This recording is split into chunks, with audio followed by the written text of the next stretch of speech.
Chris Sewall here, baseball card collector, investor, dealer in that order. Welcome everyone. Today we're going to count down the 20 most valuable baseball cards from the 1960s. Like the 70s list I did recently, this is actually a remake as I made a 60s countdown video about 18 months ago or so, but I just saw it again recently and not surprisingly the prices were wildly out of date, so time for a redo or an overhaul here. There are definitely some surprises in the top 20 this time around, as you will see, and of course the big question everyone is wondering is where will Ken McMullen land? Rules for this list are we're going to use the average of recent sales in a PSA 7 to determine the ranking, but I'll show the value of the card in a number of different grades. Each player can only appear once, otherwise this list would be dominated by just a few players, and Topps base sets only, so no oddball stuff. So with all that in mind, let's get started. Opening up the list at number 20 is a card from the first of 5 pitchers who will appear. Steve Carlton, the first pitcher to win 4 Cy Young Awards. So you're looking at his 1967, 68, and 69 Topps cards there. The 67 on the left is his first card in the hobby where he appears alone. His rookie card is 1965 Topps, which he shares with Fritz Ackerley, and you'll see a number of cards on this list with multiple players. The Carlton rookie in a PSA 7 currently sells for about $400, and as you can see, PSA 9 is going for about 7 times that. Going from a 7 to a 9 in the 1960s usually comes with a big multiplier, as PSA 9s become extremely rare when you get back into the 1960s. The all-time record sale of the card in any grade was a PSA 10, going for 83 grand this past November. The PSA 10 is a Pop 7. Up next at number 19 is a card from Bob Gibson, whose rookie is actually not in the 1960s. His rookie card is 1959. But the 3 that you're looking at there are 1960, 64, and 68 Topps. The 60 on the left is his second year card. Gibson posted an ERA of 112 in 1968. That is a feat that has not been matched since. His most valuable card from the 60s is actually his 1962 Topps. It's in the high number series, and many of the sets from the 1960s have high number series that are a lot rare, and therefore the cards are a lot more valuable. And here's a good example of that with PSA 7s going for about $439. 3 straight pitchers to open up the list. At number 18 is Sandy Koufax, who realistically was the most popular pitcher in the 1960s from a card collecting standpoint, but as rookie cards from 1955, so these cards are from later in his career. You're looking at his 61, 65, and the 1966 on the right is actually his final card in the hobby. His most valuable card from the 60s is the 1963 Topps card. 63 along with 62s often are a little more condition sensitive than others because of the, well, in this case, the bottom colored borders are more susceptible to chipping at the corners.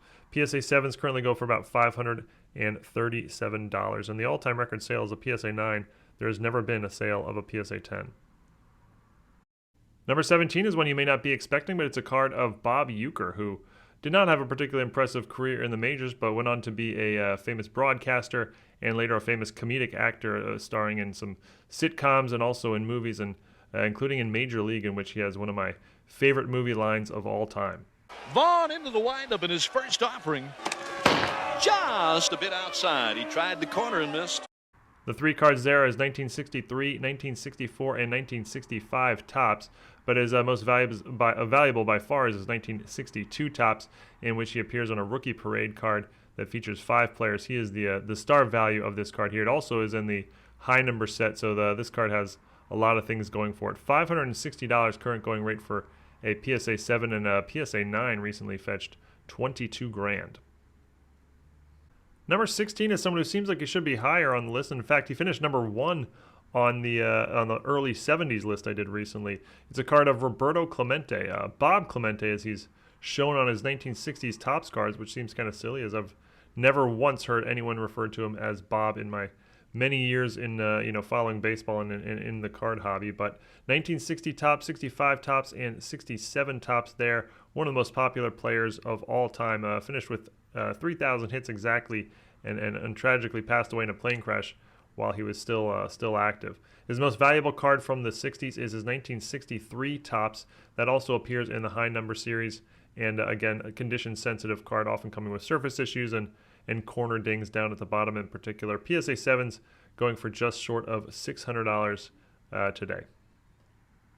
Number 15 is the human vacuum cleaner, Brooks Robinson, superstar third baseman for the Baltimore Orioles, and he was my boy Cal Ripken's hero growing up, so Brooks Robinson is all right with me. 1961 Topps, 63 Topps, and 66 Topps are the 3 cards you're looking at there. His most valuable card from the 60s is his 1967 Topps. It's a super short print card, already in the really tough high number series. You can see card number 600 in the set, so that's in the high number series, and again, super short print. One of the sort of the rarest base cards in all of the 1960s. PSA 7s currently going for about $632. Number 14 is a Hall of Fame slugging first baseman for the Pittsburgh Pirates, Willie Stargell, and you're looking at his 1964, 65, and 69 Topps. The 64 Topps on the left is his first card in the hobby where he is all alone, as his rookie card is 1963 Topps, which he shares with 3 other guys in the floating heads format. PSA 7's going for $645 today. This is also in the high number series, so it gets a boost there, and this card has really shot way up in the last few years with look at that PSA 10 sale recently, 63 grand back in May. Number 13 is a card from Lou Brock, who retired as the all-time leader in career stolen bases and actually still ranks second all-time today behind only Rickey Henderson. He started off his career with the Cubs. You can see his 1963 Topps on the left, and then played most of his career with the Cardinals, 65 and 66 in the middle and on the right. His most valuable card is his rookie. It's from 1962. Gets a added boost because it's in the condition-sensitive set. PSA 7's going for $738 as of this recording. Next up is who some would say is the greatest catcher of all time. He's certainly in that discussion. Johnny Bench, who played his entire career with the Big Red Machine and won a bunch of World Series with the Reds, a couple of MVP awards as well. Rookie card is on the left. He shares it with Ron Tompkins. That's 1968. His 1969 Topps in the middle with the All-Rookie Trophy is his first card alone, and 69 All-Star on the right. The rookie card is, of course, the most valuable. PSA 7's going for about $743 today, and all-time record sale this card has fetched into 6 figures, $108,000. That was back in the summer of 2021. Number 11 is a member of the elusive 500 home run club, Willie McCovey, slugging first baseman for the Giants. His 61, 62, and 68 Topps cards there are on the screen. 62 in the middle is actually, in the high number series, a really, really tough short print, and it actually was almost the most valuable of his cards from the 60s, but it is outvalued by his rookie card from 1960. PSA 7's going for about $759 today. Look at the PSA 5 value there, $185 for a mid-grade copy of this rookie card of all-time great that's now 60 years old. I'd call that one of the better bargains on here at the moment. Next up is someone who, like Clemente, is someone, if you think of the 1960s, you would imagine him being higher on the list, but Hank Aaron's rookie is from 1954, so the 60s cards are sort of in the middle of his career. Those are the 61, the 64, and the 68 Topps there. Hank Aaron retired as the all-time leader in career home runs, still ranks second all-time today. Pretty incredible given that he retired, whatever it was, 50 years ago or so. His most valuable card from the 1960s is the 1960 Topps with PSA 7s approaching $900, and look at the PSA 9 values, 90 grand for a PSA 9 copy of this card. Does not exist in a PSA 10. Coming in at number 9 is a card of Roger Maris, who played most of his career with the New York Yankees, finished it up with the Cardinals there on the right in his 1968 Topps.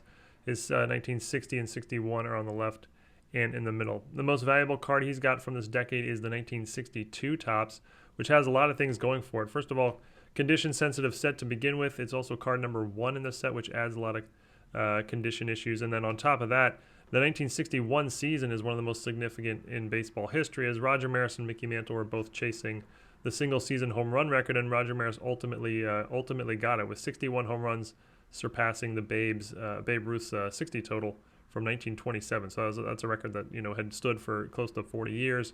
And then Roger Maris's record stood for another close to 40 years until Mark McGwire finally broke it in the late 90s. PSA 7 copies of this card currently going for $881. Number 8 is the Boston Red Sox great Carl Yastrzemski, who has one of the hardest last names to spell in all the sport. There is an STRZ in consecutive order. That doesn't seem right, but indeed it is. 1961, 63, and 69 Topps there. The 61 on the left says rookie, but it's actually not. It's actually his second year card, and his rookie card is the year before, obviously, 1960 Topps, with PSA 7s going for a little over $900. And again, look at that PSA 5 value, $300 for a PSA 5. That strikes me as a good price to pay for a 60-year-old, Hall of Fame rookie card in solid mid-grade. Number 7 is Mr. October, Reggie Jackson, whose rookie card is from 1969. So this is his only card from the 1960s. Reggie Jackson is another member of the 500 Home Run Club. He's actually one of 5 members to appear on this list. His rookie card in a PSA 7 goes for just short of $1,000. And look at that jaw-dropping sale of a PSA 10, which went about a year ago for into 7 figures, $1 million and change. This is one of the rare occasions where it sort of makes sense to call $5,000 change. Number 6, I got mad hits like Rod Carew, 1968 on the left, 68 All-Star in the middle, and 69 on the right. I think they use the same photo for the 68 and the 69s on the left and right there. Topps getting a little bit lazy with their photo selections. The one on the left is his first card where he appears all alone. It says All-Star Rookie, but it's actually his second-year card, as his rookie is from 1967 Topps, and it's in the 67 high number series, a really, really tough series to begin with. PSA 7's going for into 4 figures, $1,200 for a PSA 7 today. Number 5 is the Say Hey Kid, a staple of the 1960s. Willie Mays, 1961, 63, and 67 Topps. You can see in the 60s they didn't use in-action shots yet. I think in-action photos started in 1971. There might have been a few scattered in before that, but for the most part it's all profiles and poses. His most valuable card from the era is the 1962 Topps. Again, 62 Topps sort of appears a little more than you might think simply because the condition-sensitive corners and edges. PSA 7 is currently going for about $1,300. And we're now down to the final 4, and there's 2 pitchers, an outfielder, and an infielder left if anyone's trying to guess ahead of time. Number 4 is Tom Seaver, 1968 and 1969 Topps there. And like the Rod Carew, I think they use the same photo for both the 68 and 69. Maybe Topps was sort of short on photographers in 1969.